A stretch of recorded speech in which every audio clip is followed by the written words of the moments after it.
we have a government that clearly has a deliberate strategy to silence dissenting views.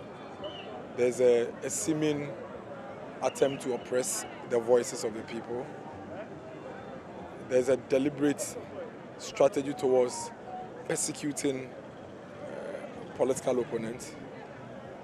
And then it's become quite obvious that we are brewing a system of selective justice. And that for us and for everybody you see on the street is a danger to our democracy.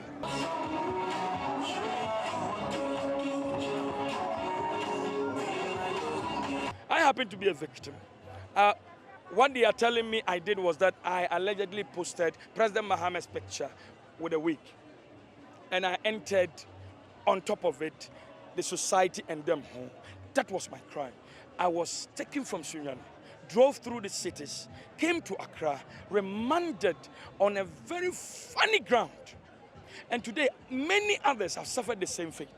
Why would the president who claimed that he is ruling under a constitutional mandate choose to, he decides to suppress free speech?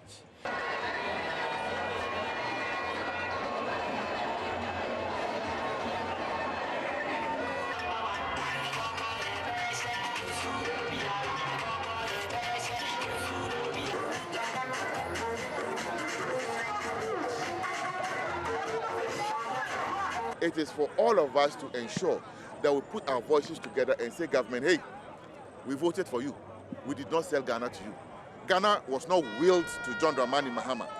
Ghana was not sold to John Dramani Mahama and the NDC.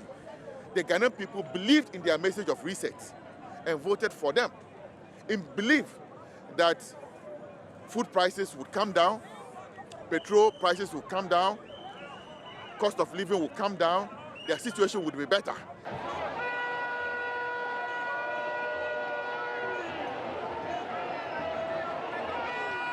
We are begging the president to bring work on the country.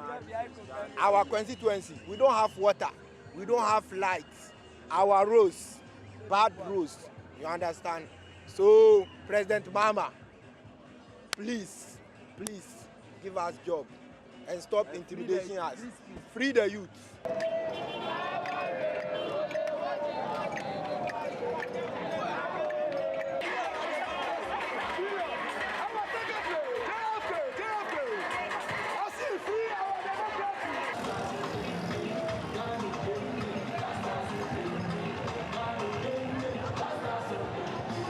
In Ghana Constitution, every president that will come supposed to sit on the seat for 4 years.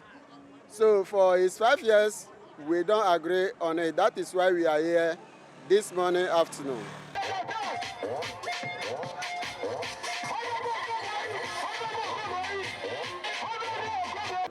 The red means danger, our eyes.